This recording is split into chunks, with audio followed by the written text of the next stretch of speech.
তো বন্ধুরা, মুভির শুরুতে আমরা দেখতে পাই একটি মেয়েকে ডাকাতের দল মেরে ফেলছে। আর তখনই মুভির প্রধান ক্যারেক্টার সিয়া তার ভ্যান নিয়ে সেখানে চলে আসে। আসলে এটা ছিল একটি শুটিং স্পট, আর সিয়া অনুমতি ছাড়াই শুটিংয়ে ঢুকে পড়েছে। তাই ডিরেক্টরের অ্যাসিস্ট্যান্ট ইউলো জিজ্ঞেস করে, ওকে এখানে কে ডেকেছে?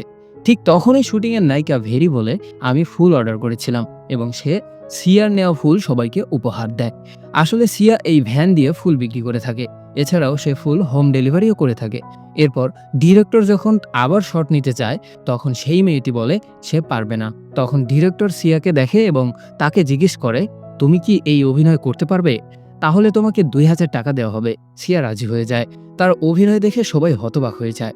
একজন ফুল বিক্রেতার অভিনয় এত সুন্দর কিভাবে হতে পারে?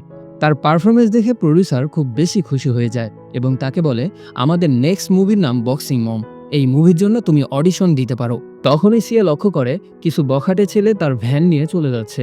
তাই তাদের কথা না শুনেই সে ভ্যানের পেছনে দৌড় লাগায়। কিন্তু সেই ছেলেগুলো তার ভ্যানটা নিয়ে যায়। সম্পূর্ণ মুভিটি দেখতে আমাদের চ্যানেলে ক্লিক করে এখান থেকে আপনি ভিডিও অপশনে গিয়ে মুভিটি দেখতে পারবেন।